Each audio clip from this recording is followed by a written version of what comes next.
महाकुंभ आयोजन के लिए अपनी बधाई देता हूं और आपको भी समय मिलेगा तो एक बार जरूर जाइएगा, एक बार जाना चाहिए, अपने आध्यात्मिक सांस्कृतिक आयोजन का हिस्सा बनना चाहिए। रवि किशन की तरह माया मोह में मत पड़िए बहुत ज्यादा। आप देख रहे थे ना, वो यहां जमीन के दाम की चर्चा कर रहे थे। 20 लाख में अपनी जमीन लिए थे, आज 20 करोड़ रुपए उस जमीन की बोल रहे हैं वो अपना, मात्र 20 लाख में। और अपनी जमीन की कीमत बढ़ाने के लिए वे ऐसा बोल रहे थे। लेकिन अगर कभी आपको खरीदना पड़े तो 20 लाख से अधिक मत देना। तो ये आप भी प्रयागराज एक बार जरूर जाइएगा। भारत माता की, भारत माता की, भारत माता की। गोरखपुर महोत्सव कि आज के इस समापन कार्यक्रम में मंच पर उपस्थित उत्तर प्रदेश सरकार में ग्राम्य विकास विभाग की राज्य मंत्री श्रीमती विजय लक्ष्मी गौतम जी, लोकप्रिय सांसद श्री रवि किशन शुक्ला जी, जिला पंचायत अध्यक्ष श्रीमती साधना सिंह जी, महापौर गोरखपुर डॉक्टर मंगलेश श्रीवास्तव जी, माननीय विधायकगण श्री फतेह बहादुर सिंह जी, श्री राम चौहान जी, महेंद्र पाल सिंह जी, डॉक्टर विमलेश पासवान जी, श्री विपिन सिंह जी, प्रदीप शुक्ला जी, भारतीय जनता पार्टी के क्षेत्रीय अध्यक्ष श्री सहजानंद राय जी, जिलाध्यक्ष युधिष्ठिर सिंह जी, महानगर अध्यक्ष राजेश गुप्ता जी, गोरखपुर महोत्सव में उपस्थित सभी स्थानीय स्तर के और देश के सभी प्रख्यात कलाकार, अलग अलग विधाओं से जुड़े हुए सभी प्रतिभागीगण और उपस्थित बहनों और भाइयों, मुझे बहुत अच्छा लगा कि 3 दिवसीय गोरखपुर महोत्सव का यह आयोजन पूरी भव्यता के साथ, दिव्यता के साथ आयोजित होकर के आज अपने समारोह की ओर चल रहा है। मैं सबसे पहले आयोजन समिति को इस पूरे कार्यक्रम को आयोजित करने के लिए हृदय से धन्यवाद देता हूं। आज 12 जनवरी है। 12 जनवरी वैश्विक पटल पर भारत की आध्यात्मिक और सांस्कृतिक छवि को, भारत के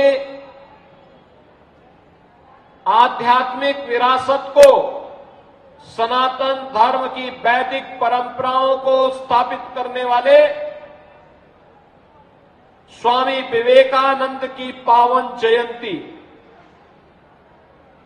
और इस अवसर पर इस महोत्सव के साथ हम सभी को जुड़ने का अवसर प्राप्त हो रहा है। महोत्सव के पीछे भी यही उद्देश्य होता है। याद रखना, हम सबको इस बारे में कभी भी विस्मृत नहीं करना चाहिए कि हमारे संस्कारों की आत्मा है संस्कृति।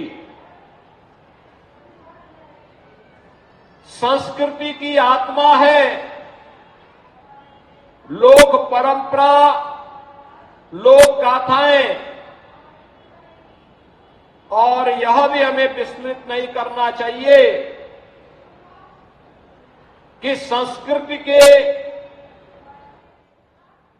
अभाव में कोई राष्ट्र लंबे समय तक अपनी जीवन यात्रा को आगे नहीं बढ़ा सकता।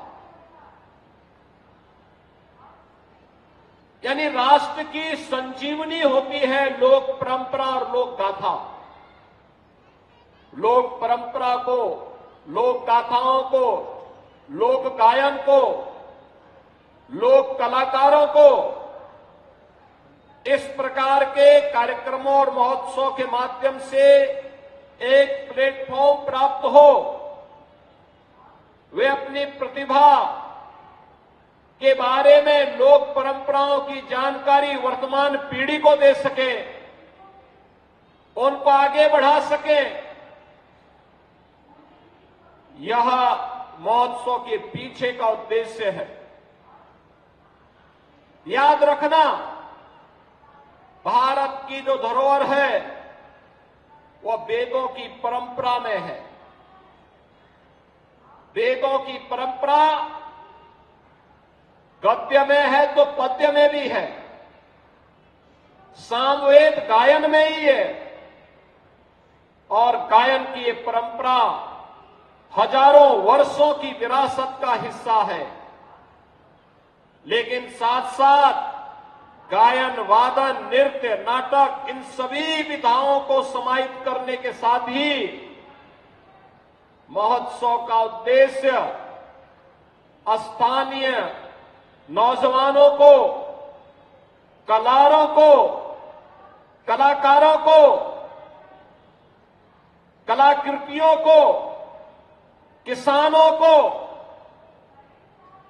उद्यमियों को और समाज से जुड़ी हुई उन विभूतियों को जिन्होंने अपने परिश्रम और पुरुषार्थ से समाज के लिए कुछ योगदान किया है, उनको प्रोत्साहित करना, उनको एक मंच उपलब्ध कराना, उन्हें आगे बढ़ने के लिए प्रेरित करना, ये सभी कार्यक्रम एक साथ चले और उस कार्यक्रम की श्रृंखला को आगे बढ़ाते हुए ये मुझे प्रसन्नता है कि लगातार 8वें वर्ष में भी गोरखपुर महोत्सव 2018 से लगातार पिछले 7 बारों की तरह ही इस बार सफलता की नई ऊंचाई तक पहुंचते हुए आज यहां पर पहुंचा है। गोरखपुर नाम से ही पता लग जाता है, महायोगी भगवान गोरखनाथ की पावन साधना स्थली है। गोरखपुर भारत की धार्मिक और आध्यात्मिक परंपरा की एक महत्वपूर्ण भूमि है, लेकिन साथ साथ 1923 से गीता प्रेस के माध्यम से भारत के साहित्य, धार्मिक साहित्य का एक प्रमुख केंद्र भी है। गोरखपुर के पास ही कुशीनगर, भगवान बुद्ध की महान निर्वाण स्थली कुशीनगर भी है। सूफी संत कबीरदास की महानिर्वाण स्थली मगहर भी है। गोरखपुर के आसपास भारत की प्राचीन विरासत के प्रतीक वे सभी स्थल हैं। कभी अपनी लेखनी के माध्यम से कथा सम्राट के रूप में विख्यात मुंशी प्रेमचंद ने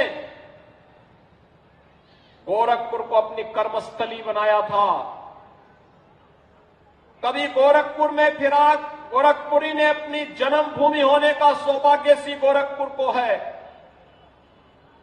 वैश्विक मंच पर भारत की आध्यात्मिक विरासत को योगानंद परमहंस ने इसी गोरखपुर में जन्म लिया था, और यही गोरखपुर है जहां 1857 के प्रथम स्वातंत्र समर में ब्रिटिश हुकूमत की चूलों को हिलाने वाले शहीद बंधु सिंह की जन्म और कर्मभूमि भी यही गोरखपुर है। यही गोरखपुर है जिसने राम प्रसाद बिस्मिल के शौर्य को देखा है। इसी गोरखपुर में राम प्रसाद बिस्मिल को देश की आजादी के उस आंदोलन में काकोरी ट्रेन एक्शन के लिए फांसी की सजा दी गई थी। और इसी गोरखपुर जेल में जब पंडित राम प्रसाद बिस्मिल से पूछा गया कि अंतिम तमन्ना क्या है, तो पंडित राम प्रसाद बिस्मिल ने एक ही बात कही थी कि इस भारतवर्ष में 100 बार मेरा जन्म हो, कारण सदा ही मृत्यु का देशोपकारक कर्म हो। बहनों और भाइयों, ये वही गोरखपुर है जिसने एक छोटे से गांव से अपनी यात्रा प्रारंभ की, एक छोटी सी धूनी से अपनी यात्रा प्रारंभ की। आज पूर्वी उत्तर प्रदेश, पश्चिमी उत्तर बिहार का एक प्रमुख महानगर के रूप में उभर करके विकास के नित नए प्रतिमान को स्थापित कर रहा है। याद रखना, सरकारें विकास कराएंगी, उस विकास की यात्रा के साथ सहभागी बनना हम सबका दायित्व बनता है, समाज का दायित्व बनता है। सरकार विकास कराती है तो उसके संरक्षण के लिए समाज को भी आगे आना होगा, उसका अनुगामी बनना होगा, उसमें सहभागी बनना होगा। और उसी सहभागिता के क्रम को आगे बढ़ाते हुए आपने देखा होगा गोरखपुर गौरव से इस बार 5 अलग अलग क्षेत्र से जुड़े हुए महानुभावों को, स्पोर्ट्स से भी थे, शिक्षा से भी थे, चिकित्सा से भी थे, प्रगतिशील किसान से भी थे, समाज के अलग अलग तबके से जुड़े हुए ऐसे 5 महानुभावों को इस मंच पर बुला करके सम्मान करके गोरखपुर गौरव से विभूषित किया गया, जिन्होंने अलग अलग क्षेत्र में गोरखपुर को प्रदेश में, देश में, दुनिया में एक सम्मान दिलाने का काम किया है। मैं इन सभी को यहां पर इस अवसर पर हृदय से अभिनंदन करता हूं। गोरखपुर गौरव का सम्मान जिन्हें प्राप्त हुआ है, उन्हें मैं इस अवसर पर उनका स्वागत करता हूं। मैं इस अवसर पर उन सभी कलाकारों का, उन सभी महानुभावों का, जिन्होंने पिछले 3 दिवस के कार्यक्रम के साथ जुड़ करके भारत की आध्यात्मिक और सांस्कृतिक विरासत के प्रतीक बन रहे गोरखपुर महोत्सव को सफलता की एक नई ऊंचाई तक पहुंचाने के लिए अपना योगदान किया है। और मैं चाहूंगा जितने भी लोग इस महोत्सव के हिस्से बने, जो एग्जीबिशन आई है, इस एग्जीबिशन को जरूर एक बार देखें। क्या क्या गोरखपुर में, कहीं टेराकोट का सामान होगा, कहीं पे शौध उत्पादन के साथ जुड़े हुए लोग होंगे, कहीं पे एफपीओज कैसे अन्नदाता किसानों की आमदनी को बढ़ाने में सहायक हो सकता है। और पहली बार महोत्सव में नेशनल बुक ट्रस्ट ने एक बुक फेयर का भी आयोजन किया है युवाओं के लिए। याद रखना, अच्छी पुस्तकें आपकी सच्ची मित्र होती हैं, और सच्चे मित्र हैं अच्छी पुस्तकों का खरीदना, गिफ्ट में अपने दोस्तों को देना, अपने मित्रों को देना। अपने किसी बच्चे के जन्मदिन पर जा रहे हैं तो अच्छी पुस्तक उसकी रुचि के अनुसार जो उसके विकास में योगदान दे सकती हो, उस कार्यक्रम के साथ उसको जुड़ेंगे तो इसके प्रकाशन में एक गति आएगी। पढ़ने लिखने की परंपरा कम हुई है, कालजयी कृतियां मिलना कठिन होता है, लेकिन फिर भी जो प्रकाशन हो रहा है, अगर हम उसको प्रोत्साहित करेंगे तो यह और अच्छा प्रकाशन आने वाले समय में हमारे सामने आएगा। और ये बुक फेयर भी पहली बार इस महोत्सव में देखने को मिल रहा है। और भी स्थानीय स्तर पर जुड़े हुए तमाम ऐसे कार्यक्रम इस आयोजन के साथ जुड़े हैं, और मुझे तो प्रसन्नता है, अच्छे अच्छे कलाकार आए थे। मुझे समय नहीं मिल पाया, मैं अभी थोड़ी देर पहले ही गोरखपुर पहुंचा हूं, लेकिन अन्यथा तीनों दिन मेरी रहने की इच्छा थी कि इस कार्यक्रम में रहूं, गोरखपुर के बारे में आध्यात्मिक और सांस्कृतिक परंपरा को मंचीय कार्यक्रम के माध्यम से देखूं, समझूं और उसके लिए कहां पर सरकार के स्तर पर कौन सा प्रोत्साहन हो सकता है, उसके बारे में भी हम योगदान दे सकेंगे। इस बात को लेकर के हम यहां के साथ जुड़ेंगे। लेकिन आयोजन समिति से जुड़े हुए सभी लोगों ने मिलकर के इसको एक नई ऊंचाइयां देने का काम किया है। इस समय इतनी भीषण सर्दी में भी ये हजारों की भीड़ इस बात को लेकर के कि महोत्सव है, हम इसका हिस्सा बनेंगे, यह प्रोत्साहन अत्यंत महत्वपूर्ण है। 12 जनवरी को इसका समारोह इसलिए भी हो रहा है क्योंकि कल पौष पूर्णिमा है। कल से इस 2025 12 वर्ष के बाद आने वाला और इस बार तो 144 वर्ष के बाद विशिष्ट मुहूर्त के साथ जुड़ने वाला महाकुंभ प्रयागराज कल से प्रारंभ हो रहा है, प्रयागराज की धरती पर।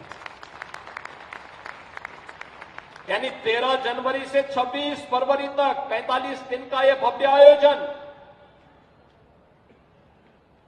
कल से प्रारंभ होने जा रहा है। आप याद करिए, इस पूरे आयोजन में 40 करोड़ की आबादी आएगी। 40 करोड़ लोग, 40 करोड़ श्रद्धालु, साधु संत, देश और दुनिया के अतिथि वहां सहभागी बनने जा रहे हैं। 40 करोड़ की आबादी दुनिया के अंदर भारत और चीन के बाद किसी और देश के पास नहीं है। जितनी आबादी एक अस्थायी स्थिति में अकेले प्रयागराज में आने वाली है। मां गंगा, यमुना और सरस्वती नदी के त्रिवेणी में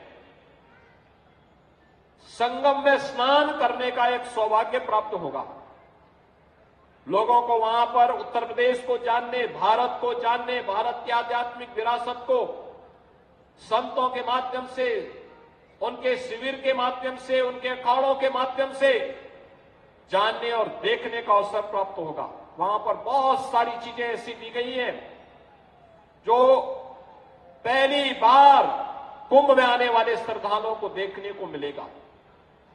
वहां पे अक्षय वट कॉरिडोर भी बना है, मां सरस्वती कूप का कॉरिडोर भी बना है, बड़े हनुमान जी मंदिर का कॉरिडोर बन गया है, पातालपुरी का कॉरिडोर बन गया है,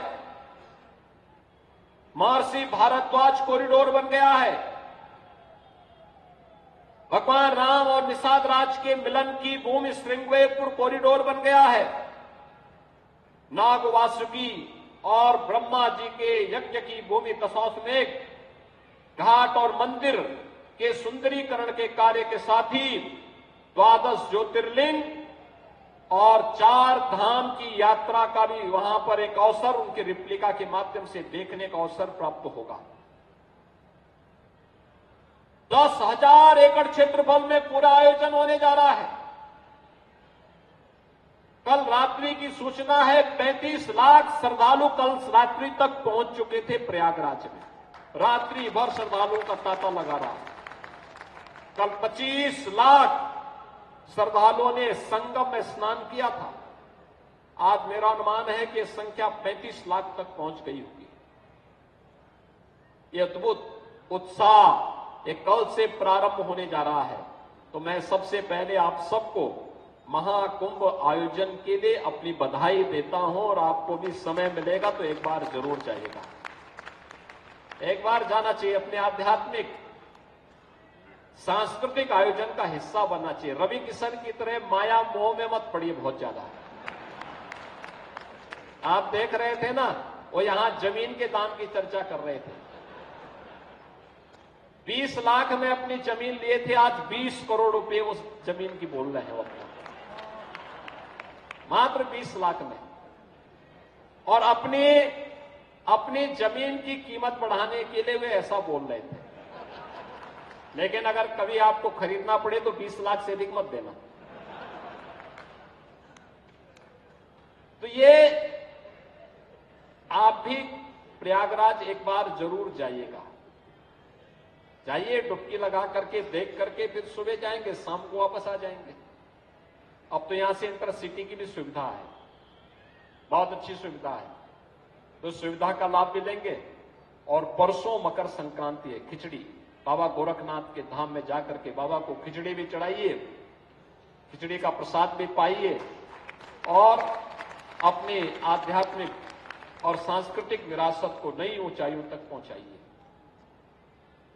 लगातार ये कार्यक्रम आगे बढ़ते रहेंगे। फिर 26 जनवरी की तिथि आएगी, भारत का गणतंत्र दिवस। 29 जनवरी 144 वर्ष का विशिष्ट मुहूर्त, जब भगवान सूर्य मकर राशि में होंगे, बृहस्पति वृष राशि में होगा और उस विशिष्ट मुहूर्त पर प्रयागराज में मौनी अमावस्या का आयोजन होगा। 144 वर्ष के बाद करोड़ों श्रद्धालु प्रयागराज में जाकर के मां गंगा, यमुना और सरस्वती की त्रिवेणी में डुबकी लगा करके पुण्य के भागीदार बनेंगे।